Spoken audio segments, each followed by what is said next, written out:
Boa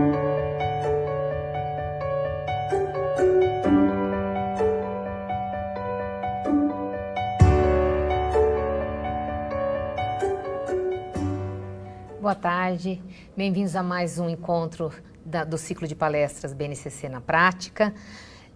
O nosso último encontro foi no dia 25 de abril, a gente estava com a presença da Helena Singer aqui para falar sobre a relação escola-comunidade. Aproveito para mostrar para vocês o último lançamento da Fundação Santillana, com apoio da Moderna, sobre o diálogo família e escola.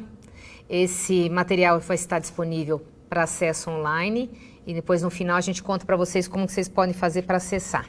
E hoje, o nosso encontro é para falar sobre projeto político-pedagógico.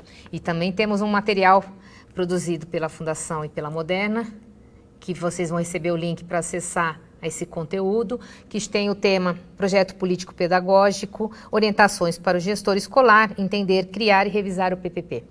O nosso último encontro está disponível tanto no YouTube quanto na fanpage do Facebook da Moderna, para quem quiser assistir o nosso multi-encontro. E hoje a gente está com a presença de Maria Estela Lacerda, que é mestranda em supervisão pedagógica, especialista em educação à distância, pedagoga, foi professora de educação básica durante 28 anos, professora do curso de pedagogia do Instituto Singularidades desde 2003. Muito obrigada por ter aceito o nosso convite, Maria Estela. E para a gente começar a nossa conversa, me conta o que é o projeto político-pedagógico. Olha, Solange, é uma boa pergunta, porque o projeto político-pedagógico, ele é a carta de intenções da escola, é a identidade dessa escola. Ele é um documento e o papel, como você sabe, aceita tudo, né? Ele pode estar tudo escrito lá, mas ele precisa, além de ser documento, ele ter movimento. Então, eu acho que no decorrer do nosso diálogo, eu aproveito para agradecer a você, agradecer a Moderna pelo convite, porque eu acho o tema muito importante, principalmente no mundo contemporâneo, na época que a gente está vivendo. E, além disso, esse tema é muito caro para mim, porque eu não vejo realmente escola hoje podendo trabalhar sem ter esse documento, projeto político-pedagógico. Quando surge a necessidade de ter, na verdade, a obrigatoriedade de ter um projeto, na verdade, a gente tem vários nomes, projeto educativo, sim, cada escola pode utilizar o nome, mas como você disse, é um documento de carta de intenções que está explicitado na LDB. Quando surge essa obrigatoriedade, como que a escola faz, para quem entrega esse documento? Então, como você disse, o documento é um documento legal, ele é obrigatório. As escolas têm que apresentar, tanto as escolas públicas como as escolas privadas, elas precisam apresentar para os órgãos oficiais esse documento. O que acontece, Solange, muitas vezes, pela minha experiência, até com as alunas do Instituto Singularidades, quando a gente pede, numa disciplina que justamente trata sobre esse tema, a gente pede que elas procurem junto aos gestores e tragam o projeto político para a gente poder ver conteúdo, para discutir. E é muito interessante, porque as respostas que vêm professora, olha, a escola falou que o projeto está sendo atualizado, não pode. Ela não pode mostrar para os estagiários. Eles não sabem aonde está. Olha, eu fui na secretaria, não estava, eu fui falar com a coordenadora, também a coordenadora não sabe. Isso é muito sintomático, Solange, porque esse documento, ele tinha que estar na mão de toda a comunidade, dos pais, dos professores, das pessoas que vão conhecer aquela escola para matricular futuramente seus filhos. Então, a obrigatoriedade não significa que o documento está sendo utilizado, que ele tem vida, porque é um documento que ele rege todos os princípios da escola. Não sei se foi claro para você, foi claro? Acho que agora a gente podia ir um pouquinho para a questão prática de elaboração. Então, entendendo que ele é vivo, ele tem um movimento, ele tem uma elaboração em que toda a comunidade deve participar e depois o compartilhamento. Então, vamos tratar dessas duas fases. Essa primeira fase de elaboração, quem que organiza isso? Como que isso pode acontecer? Ótima pergunta, porque esse documento precisa ter a participação de todos da comunidade escolar. Eu sei que nesse momento, as pessoas que estão nos assistindo, elas podem estar perguntando, mas como que eu vou reunir 150 professores, 100 funcionários não pedagógicos? Mas para ele ter validade, para ele ser vivo e ter esse movimento, ele precisa reunir todas essas pessoas. Inclusive docentes, inclusive docentes, discentes e não docentes. Porque nas escolas, a gente às vezes acha que a escola são só os professores.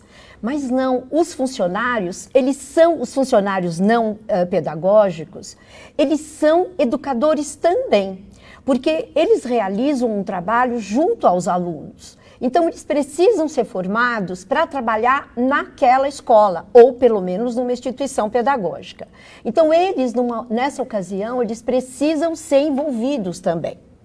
Então, uma das estratégias possíveis, eu tenho certeza que os gestores, eles vão poder refletir e descobrir outros caminhos. Mas uma das possibilidades é, em primeiro lugar, Solange, eu acho que a gente precisa deixar claro, o gestor, a equipe gestora, o diretor, ele tem que colocar isto como uma prioridade.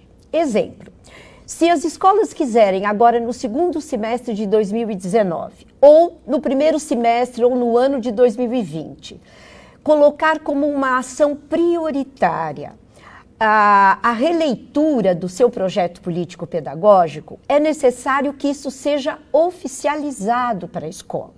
E quem tem esse poder, e eu digo aí poder, não poder de autoritarismo, é o poder que é mesmo da função. Ele precisa deixar muito claro para as pessoas da escola que a escola vai se voltar para a elaboração desse projeto. Então é necessário ter espaço de tempo.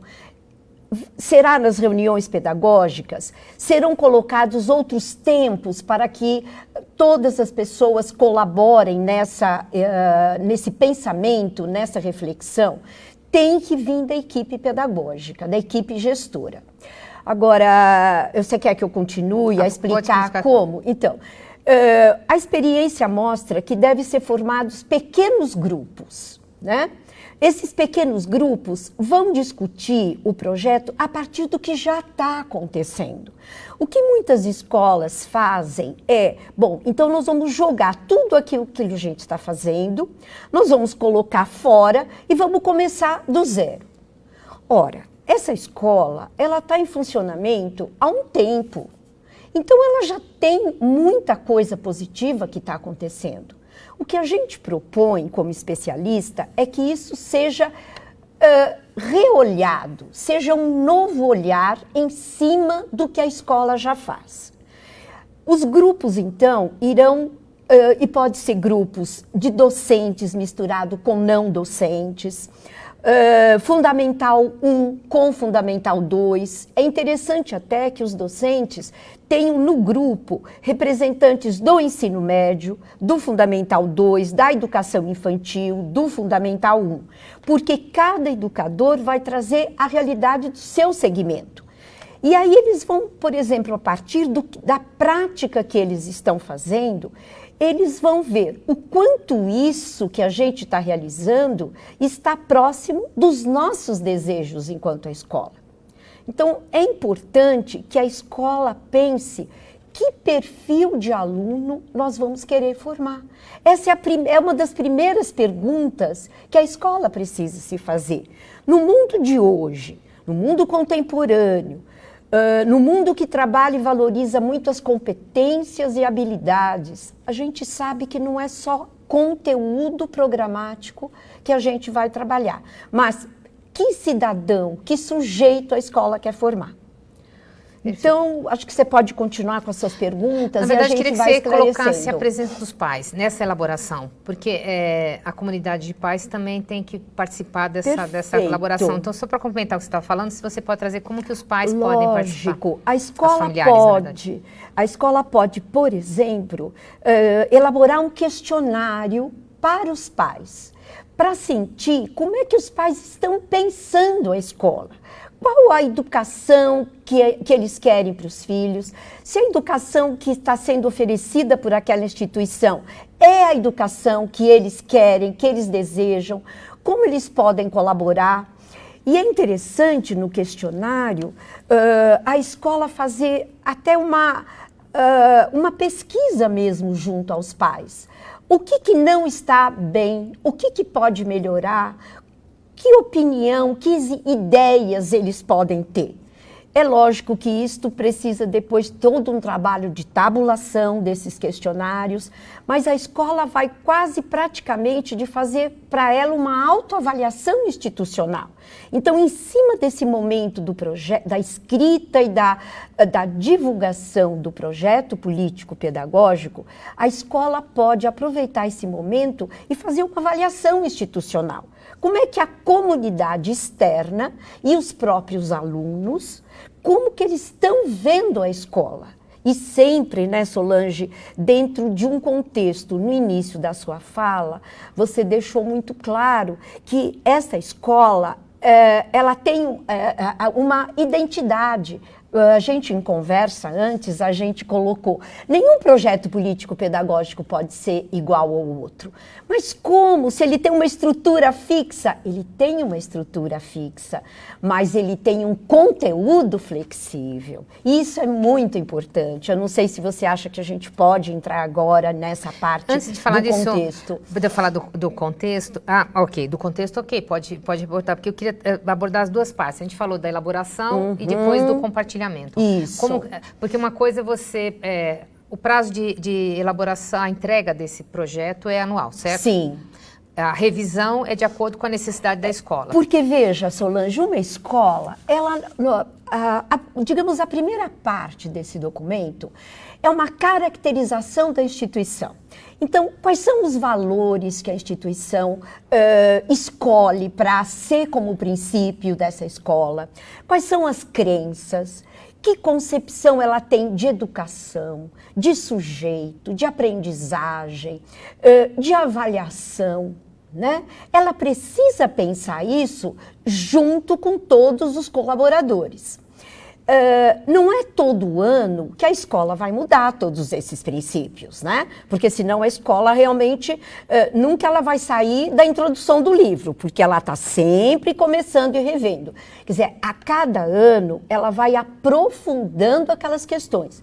E ela vai sentindo se na prática, na sala de aula, junto com o professor, aquelas crenças e aqueles princípios que a escola definiu estão realmente acontecendo. Tanto na escolha de conteúdos, tanto na escolha das linhas metodológicas que dirigem a prática pedagógica dos professores. Então, essa revisão, como você perguntou, depende da demanda e depende das próprias vozes desses colaboradores da escola. Estou entendendo que a gente está falando que o processo de elaboração é tão importante quanto o resultado do próprio documento. Mas uma vez eles já estão participando do processo, eles se tornam corresponsáveis, eles se envolvem com o que está de intencionalidade nesse documento, mas a escola tem um fluxo de troca de professores, de alunos que entram, alunos que saem, e que você tem um compromisso de compartilhar esse documento e não só dar ciência, mas envolver a comunidade com esse documento. Então, nessa parte de compartilhamento, que a gente pode falar de práticas, de situações que isso você aconteça? Citou um ponto muito interessante, porque as escolas, elas possuem um fluxo de educadores que saem e educadores que vêm participar dessa comunidade. Às vezes eu pergunto para as minhas alunas, né, quando elas entram nas instituições, eu pergunto como que elas tiveram contato com o projeto político-pedagógico daquela instituição em que elas estão trabalhando. E a gente tem várias respostas. A gente pode ter alunos que estão trabalhando na instituição, quer como estagiários, quer como auxiliares de classe, né? A gente pergunta, qual é o projeto político-pedagógico? Você já teve com ele na mão? Não, eu não sei. Nem sei se a escola tem projeto político. É claro que tem. Mas essa professora, que é uma recém-contratada, ela está atuando na escola e ela não conhece o projeto político, né? Ela não sabe quais esses princípios, qual direção. E é isso, por que acontece? As escolas acham que não tem tempo para fazer isso. Existem outras demandas mais importantes. Agora você veja, na época que a gente está atualmente, principalmente na educação, aliás, eu gosto muito de uma citação que tem num diálogo que tem no livro Alice no País das Maravilhas. Quando a Alice ela encontra o coelho, né? E ela entra na floresta e tem uma coruja em cima da árvore. E a Alice fala assim para o coelho: onde é a minha casa? E o coelho: mas aonde você mora? Para onde você quer ir? Ela fala: eu não sei aonde é. E ele responde: bom, para quem não sabe onde é, qualquer lugar serve. Qualquer caminho serve. Então, qualquer caminho. É bem isso, que se a escola não define a direção para onde ela caminha e ela não decide qual esse caminho oficial com esses colaboradores, para onde ela for, qualquer caminho é caminho. E isso o que acontece?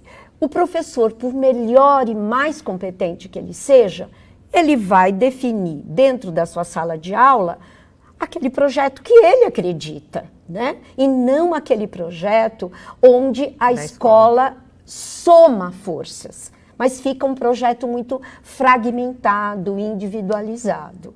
Não ganha potência. Não ganha potência, porque o bonito, e por isso que eu disse para você que é um tema que me é muito caro, porque veja, por que ele chama projeto político e pedagógico?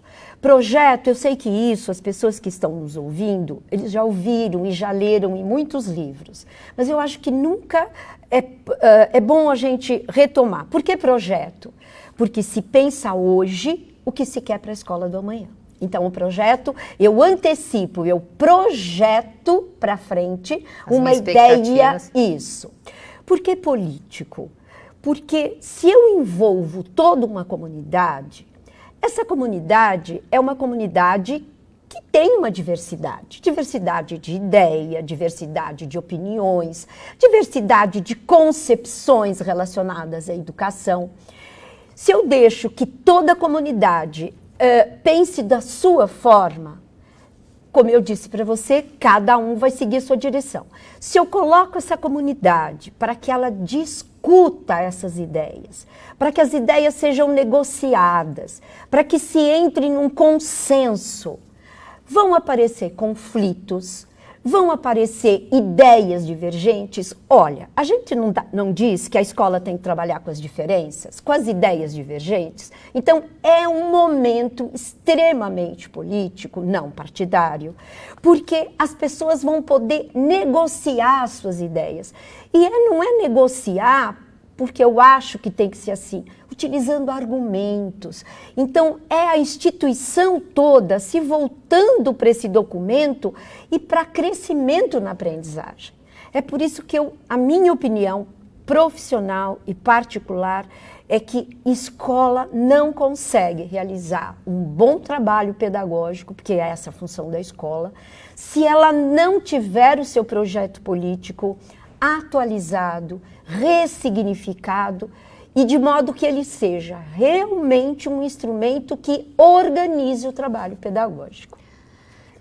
Algumas correntes trabalham até que, alguns estudiosos, de que pedagógico já implica em político. E até acho que sim, mas não quer demais reforçar. Sim. É melhor pecar por excesso que pela falta, sem dúvida nenhuma. Nós temos aí as divergências. Assim como a gente tem para projeto político-pedagógico, os autores e teóricos que nos sustentam, eles têm vários nomes para isso. Sim. Também essa questão de só ser projeto pedagógico sem a necessidade de ter político é uma linha teórica que defende essa ideia. Sim. Agora, sem dúvida nenhuma, a gente está falando de um processo importante, vivo. Entendo que uma das maneiras de tornar ele vivo é resgatar em todas as oportunidades dentro da escola. Em reunião de pais, você traz os conceitos, você revisita isso, porque não precisa reelaborar, mas para deixar ele vivo, na hora que se faz o planejamento, nas organizações de reuniões, você tem que trazer o projeto à tona, e você tem que falar, é a partir disso que a gente vai organizar quando vai escrever. Então, para deixar ele vivo, tem muitas situações. Mas para começar a escrita disso, ou uma possível revisão, uma reelaboração ou elaboração de um plano, precisa de uma organização. Quem é que orquestra essa organização? Como que se divide um possível plano de ação? Então, Pela experiência, a gente tem visto, como eu te falei, que a equipe gestora, ela tem que assumir essa função. Ao assumir, repetindo, ela precisa criar espaços onde isto possa ser discutido. Então, torna-se uma demanda prioritária da escola. Aí, voltando, essa pergunta, eu acho que, inclusive, eu gostaria até de explicar um pouco melhor. Por quê? Quando se forma grupos, não é todas as pessoas que vão escrever esse projeto, porque não é possível escrever um documento que tenha uma linguagem muito própria, né? Não é possível você colocar 150, 200 pessoas para escrever um projeto. Pior que reunião de condomínio. Lógico, impossível. Então, o que a gente aconselha? Tem uma equipe, que é a equipe que trabalha com a escrita desse projeto. Os grupos, eles vão discutir, vão pensar, vão refletir, vão trazer exemplo e vão registrar essas discussões que acontecem nessas reuniões, nesses espaços de tempo durante um semestre, durante um ano, ou às vezes até mais, Solange. Às vezes, a reelaboração de um projeto dura às vezes 2 anos, porque as discussões vão sendo alimentadas e se começa numa dimensão e ela vai para outra, né? Então, esses grupos produzem documentos, registros de como foi a discussão, de como foi o pensamento deles.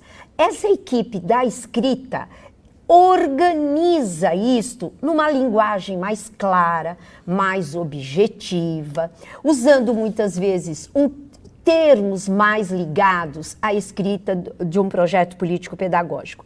Esse documento, ele retorna para esses grupos.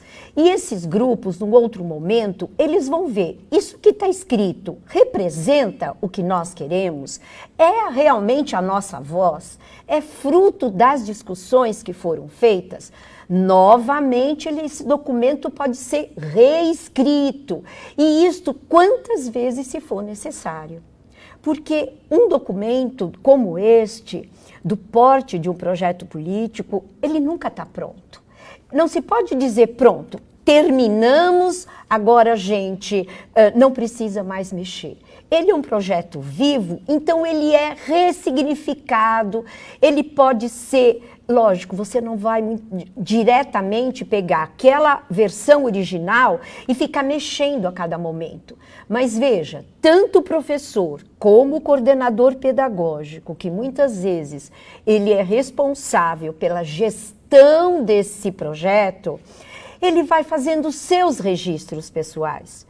E isto vai tendo um acúmulo para um determinado momento, aquilo voltar para o projeto e ele pode ser acrescentado ou tirar coisas, ampliar, porque ele é vivo e sendo vivo, ele está sempre em movimento. Aliás, se ele não for assim, ele vai para a gaveta e da gaveta ele não sai e aí ele não cumpre todo esse objetivo que ele tem. Tem uma pergunta aqui que está abordando a questão de autonomia, particularmente escola pública, mas eu acho que a gente pode abordar as duas escolas. Você tem algumas regras ditadas na própria LDB, do que tem que constar e como tem que organizar, mas a escola tem uma autonomia. Tanto que você até disse, cada escola tem, é muito particular muito único o seu projeto. Mas na escola pública, como garantir essa autonomia? Então, essa autonomia é garantida na legislação, que as escolas podem olhar para o seu contexto, olhar para a sua comunidade e definir junto com a sua comunidade quais são as prioridades. Então, veja, cada instituição, você pega a escola pública, que é a pergunta que você me passou. Você pode ter, num quarteirão, 2 escolas públicas. Ah, mas elas estão próximas, se elas estão no mesmo bairro, então elas podem ter o mesmo projeto político-pedagógico? O que há de semelhante? A estrutura do projeto político, porque isto segue mais ou menos tem uma forma. Agora, a realidade da escola A é diferente da escola B. Porque se as pessoas são diferentes, as crenças, os ideais, os objetivos serão diferentes. Pode ser similar, mas não igual, Pode, né? não, pode ter coisas que estabelecem uma ponte, mas a escola A vai ter seu desejo, seus objetivos, suas ações. E a escola B, os objetivos dela. Até às vezes estrutura física, Sim. perfil de grupo de professores, isso muda muito. Por exemplo, a escola A pode achar que uma ação prioritária será trabalhar, digamos, a violência na escola. Né? Ela detecta, através de uma série de observações, que os alunos estão brincando muito nas horas livres. A outra escola, embora esteja situada dentro desse quarteirão, ela tem outras prioridades. Ela, por exemplo, identifica que os alunos precisam melhorar a produção textual. E, naquele momento, isto é uma ação prioritária. E realmente, Solange, é um documento muito particular da escola. E é por isso que ele é tão autêntico. E aí a escola usa a sua autonomia justamente para que ele corresponda à realidade da comunidade. Perfeito. A gente está entrando um pouquinho na questão de estrutura. Sim. Né? Que ele tem alguns elementos. Você abordou a questão de que tem que estar explícito a proposta, a missão da escola, Isso. o que ela tem inclusive de objetivo e visão, mas como que é, em termos gerais, a estrutura de um projeto? Então, ela pode começar com a caracterização da unidade escolar. O que entra nessa caracterização? Entra a história dessa escola. Essa escola, como ela foi criada, né? Quando ela foi criada, por quem? Porque a história dessa escola não começa naquele momento. Tem escolas de 10 anos, 15 anos, 5 anos. Então, é muito importante reviver, né? Trazer antigos donos da escola, se você estiver falando de uma escola privada, ou se você estiver falando de uma escola pública, passar, por exemplo, quais foram os diretores dessa escola, professores, alunos que estudaram ali. O entorno que mudou. Entorno, as modificações que esse entorno passou ao longo dos anos. E veja, é uma oportunidade de envolver os alunos nisso. Os alunos podem, por exemplo, pesquisar a história do bairro, a história da escola. Quer dizer, o eixo será a construção do projeto político, mas ao envolver os alunos, você pode, por exemplo, trazê-los para uma pesquisa sobre a história dessa escola. E isto depois ser compartilhado com todos. Então, nessa caracterização, a escola vai definir em que ela acredita. Qual é a missão? Essa escola, situada nesse contexto, para servir esta comunidade, ela existe para quê? Para que essa escola quer existir? Que é a missão da escola. Muitos documentos possuem também a visão da escola, que é como essa escola quer ser reconhecida. Uma coisa é aquilo que ela deseja ser, outra coisa é como é que ela quer ser olhada. Então entra na visão que a escola deseja. E nos seus valores, o seu arcabouço de valores frente ao mundo de hoje. Como a gente conversou, que perfil de aluno ela quer para o seu egresso. Nosso aluno, ao sair daqui, digamos, no 3º ano do ensino médio, a gente deseja, nosso desejo é que ele tenha essas e essas competências desenvolvidas. E que competências são essas? Isto aparece nessa introdução do projeto político-pedagógico, tá? Agora, tem uma parte fundamental no projeto que é a proposta pedagógica. Frente a essas concepções, frente a esses valores, quais conteúdos eu vou destacar e vou escolher para realmente trabalhar, a fim de que o meu aluno chegue ao final do curso com esse perfil. E aí, na nossa conversa anterior, você tinha pedido que a gente conversasse um pouquinho sobre a Base Nacional Comum Curricular, que é também um pouco do trabalho que a Moderna está fazendo. Porque agora a gente está falando uma obrigatoriedade de reelaboração. Sim. Porque como no próprio está explícito no projeto o currículo da escola, isso quer dizer que no currículo, no projeto político-pedagógico, esse currículo aparece. Sim. Como a gente tem uma base norteadora desse currículo, a gente tem que fazer a reelaboração.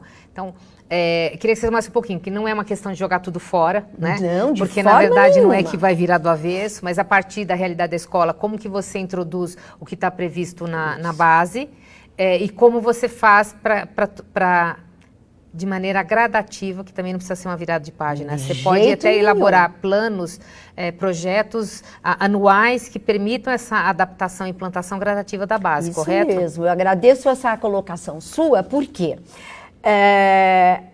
duas coisas que você falou que eu considero importantes e que, por hipótese, eu acho que muitas vezes o significado do projeto político-pedagógico, ele perde um pouco para os colaboradores, para o pessoal que trabalha na escola e até para a comunidade externa, porque as pessoas não enxergam a ligação dele com o que acontece no dia a dia, né?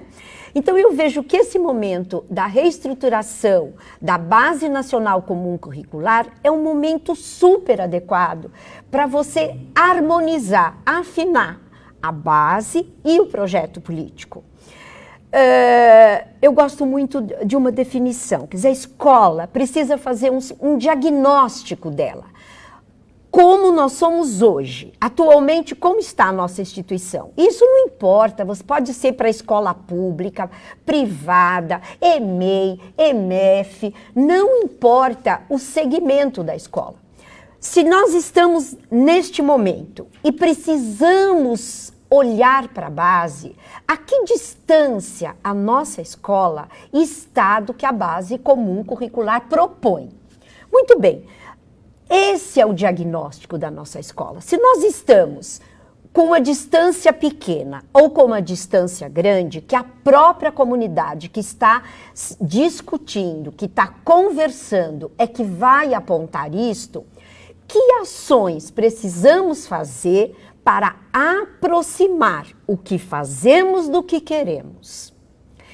É lógico que o discurso, ele é às vezes, poxa, olha que fácil. Reunir as pessoas em torno dessas questões não é uma tarefa fácil.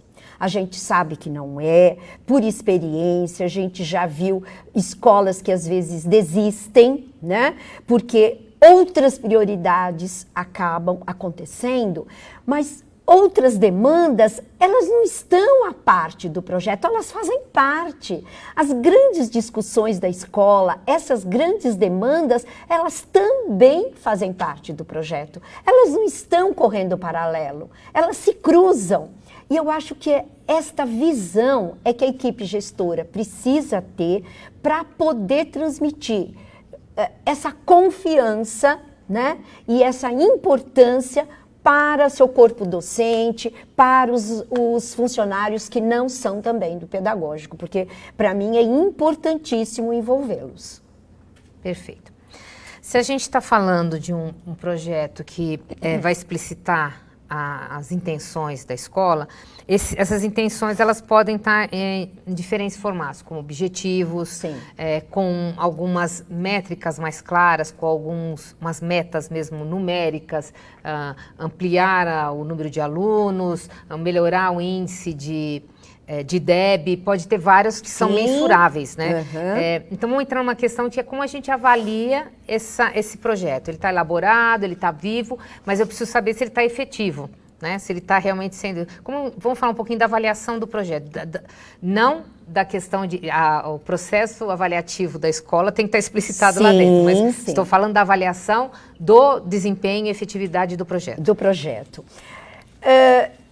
Eu penso que não é necessário ter um momento oficial onde vamos avaliar o projeto, né? Vamos ver se o que a gente escreveu no início do ano, se o que a gente divulgou está acontecendo agora. A avaliação é constante, ela faz parte do processo. Quer dizer, um coordenador pedagógico, ao trabalhar na reunião, vamos pensar numa escola que tenha seus espaços de formação, que isso é fundamental.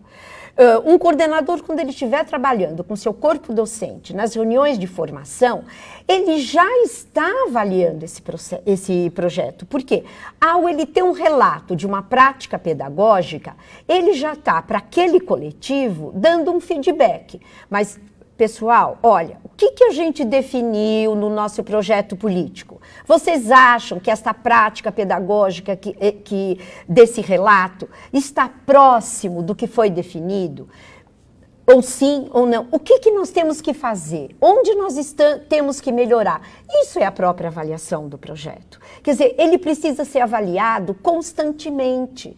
Não precisa, faz parte, ele é inerente ao cotidiano da escola. O cotidiano tem uma vida, e esta vida, a avaliação do projeto faz parte. Se depois a equipe pedagógica quiser ter nos seus momentos formais de encontro, ter uma ideia do todo, de como esse projeto está acontecendo, ótimo, é bom. E depois devolve esse momento para os professores, né?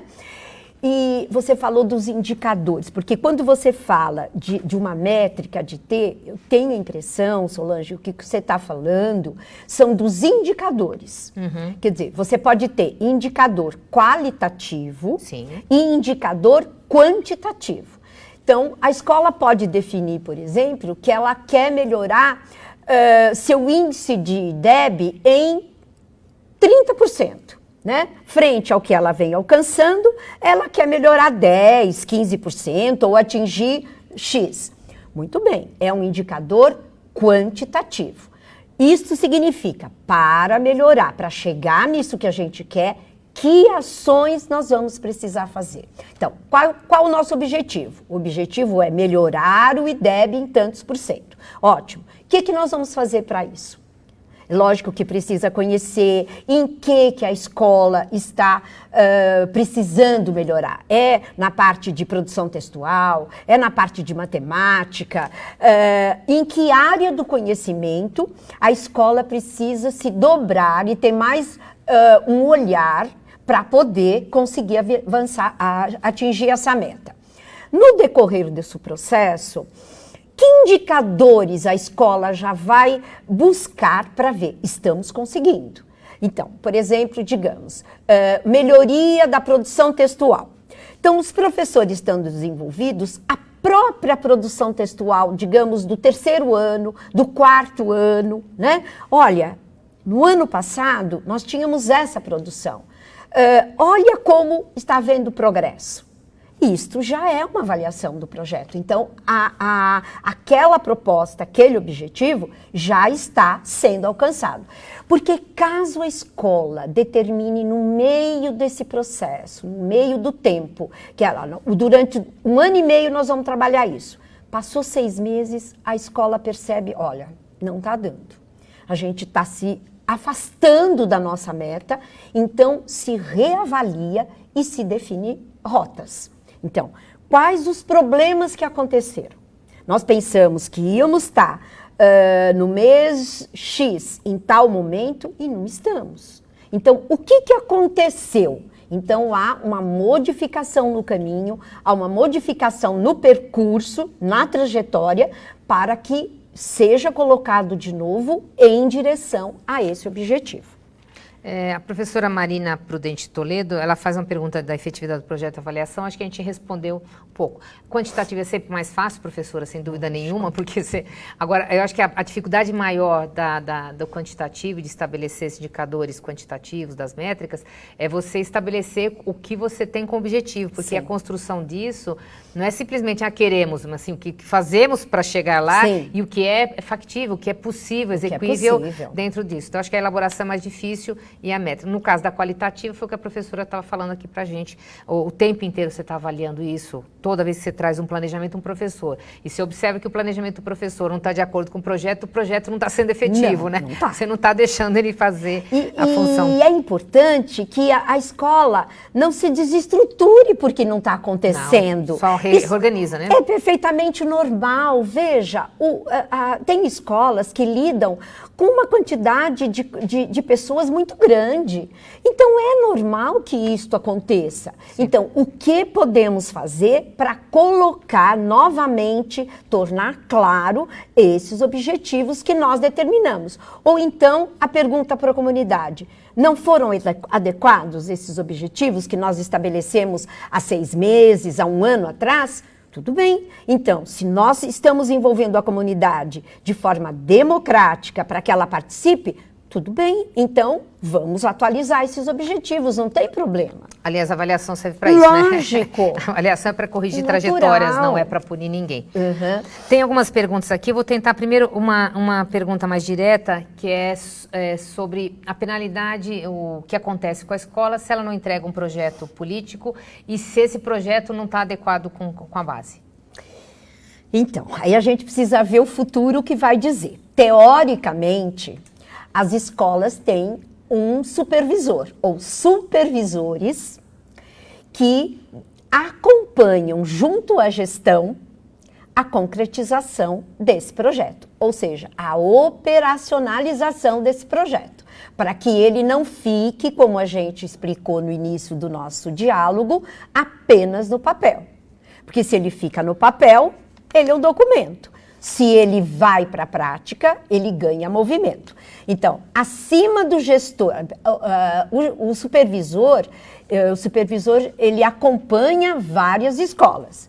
Nesse acompanhamento, o supervisor é um formador da equipe de gestão. Então, como ele vai auxiliar essa equipe gestora no cumprimento desse projeto político? De qualquer maneira, o documento tem que ser entregue na diretoria de ensino, Tem certo? que ser entregue. Senão a escola não está regular. Sim, tem que ser entregue. E eu acredito que, às vezes, isso é o mais fácil, Solange. Assim, entregar dá pra comprar, o projeto, dá. Infelizmente, a gente sabe de pessoas, não sei se atualmente, porque... foi bem no começo, em 96, que não sabia do que se tratava, Isso, né? porque quando essa legislação começou a falar dessa obrigatoriedade, foi um corre-corre das escolas. Bom, tudo bem, é obrigatório, mas como faz? Quem faz? Nós nunca fizemos, quem a gente vai buscar? Então, havia pessoas que se propunham a escrever esse projeto para aquela escola. Projetos maravilhosos. Só que a gente sabe, felizmente a gente também sabe que isso não já diminuiu muito, mas as escolas entregavam um projeto muito bem feito, muito bem estruturado.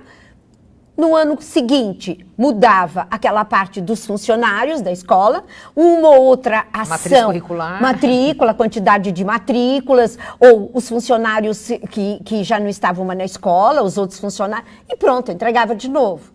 E não é disso que a gente fala, né? A gente fala de um outro processo que eu considero realmente fundamental. Aliás, uma coisa importante é que a elaboração desse projeto, ele nasce de dentro da escola. Sim. Uma coisa é você ter uma assessoria para ajudar a escola a se organizar, acho que nenhum problema. Outra coisa é você pedir para alguém externo fazer, sim, que não conhece a realidade, certo? Não, você, por exemplo, você pode se munir de todos os registros que a escola conseguiu e você pede para alguém que tem essa competência de te ajudar a escola na reescrita. Não tem problema, mas essa escrita, ela realmente tem que representar o que a equipe pensa. Eu vou trazer um relato aqui da professora Alessandra Castelli.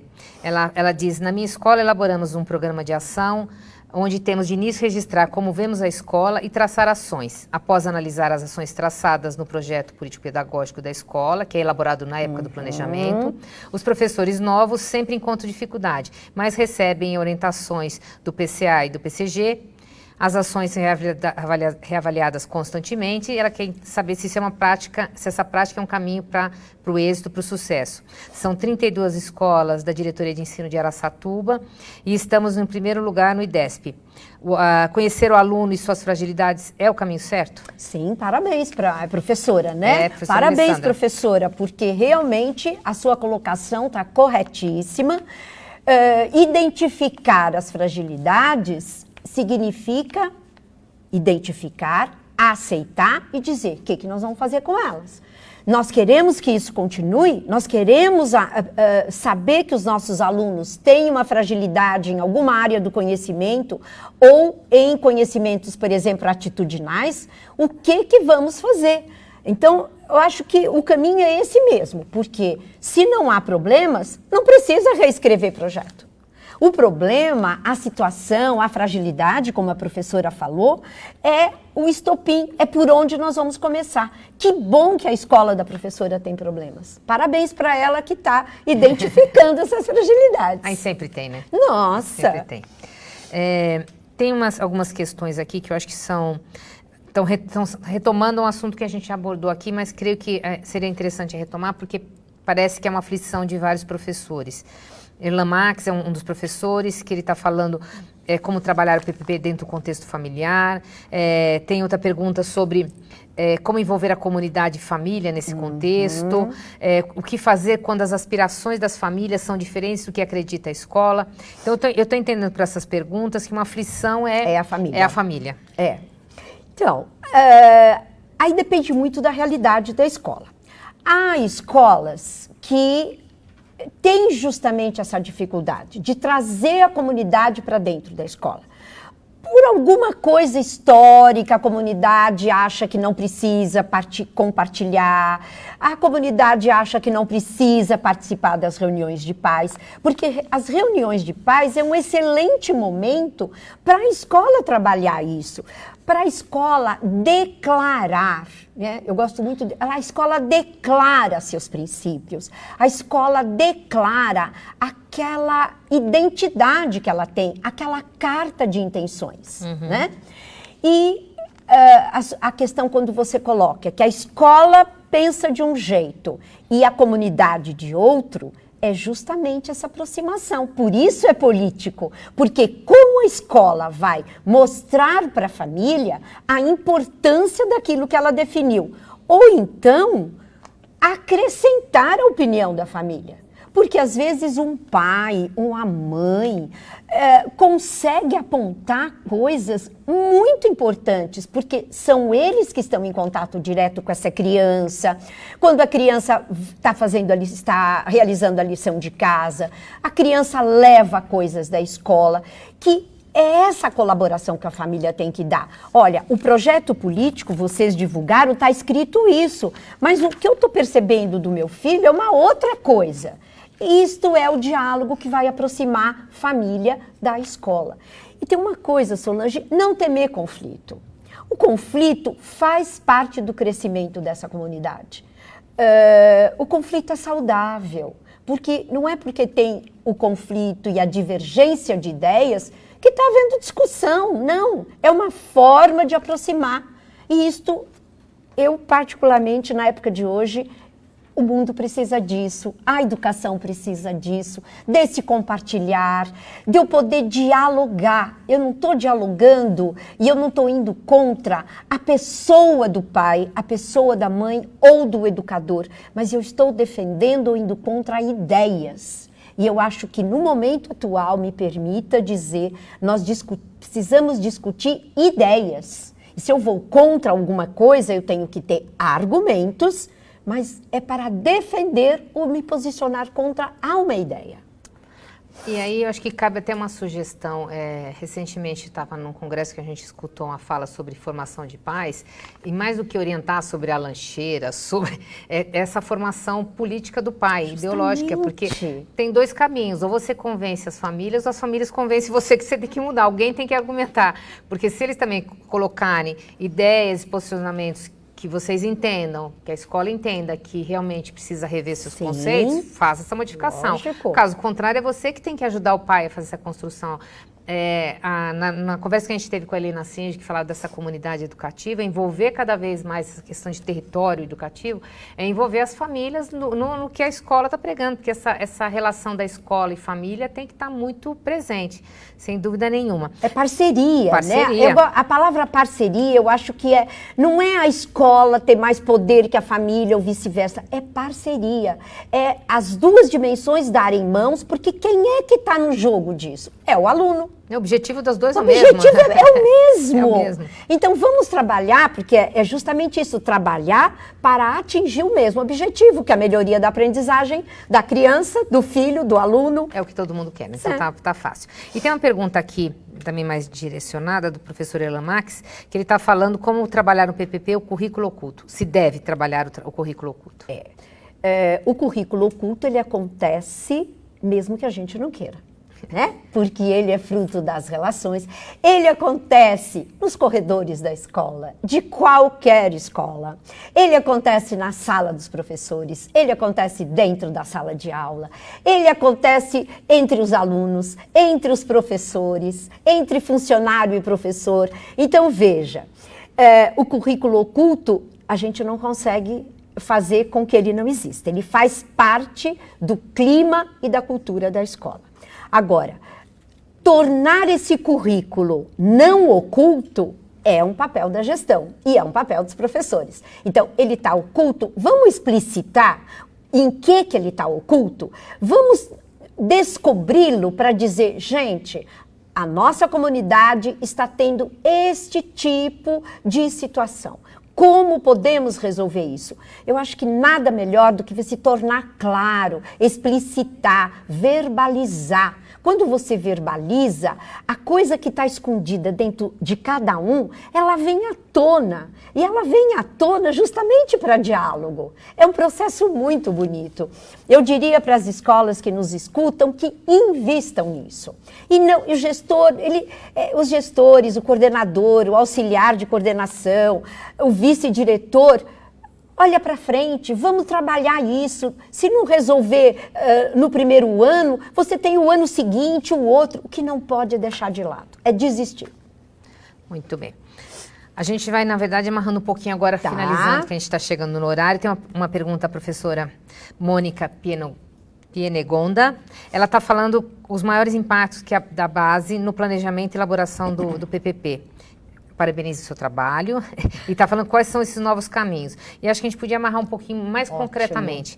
Há uma obrigatoriedade de implantação da base, tem as datas, 2020 fundamental, isso. Depois ensino médio. Mas o ensino médio ainda está um pouquinho confuso quando exatamente porque a homologação foi no final do ano passado, prevê 2 anos, então, mas ainda tem algumas regulamentações com relação aos itinerários, então talvez um pouco mais de tempo, mas ela tem que estar explícita. Então é lei, você tem que colocar no seu currículo, e seu currículo tem que estar expresso no PPP. Isso. Então acho que a gente podia trazer um pouquinho mais concreto. Então como que a gente faz, quais são os caminhos para fazer essa passagem e inserir a base Você tem o nome da professora? Ou... Mônica. Mônica. Então, Mônica, e para todos os outros professores, para todos que estão nos ouvindo. Veja, eu sei que vocês estão estudando a base, vocês devem estar ótimos, porque devem estar fazendo muitas reuniões, já houve aqui várias disso que a gente está fazendo hoje, né? Já aconteceram sobre a base, que eu sei.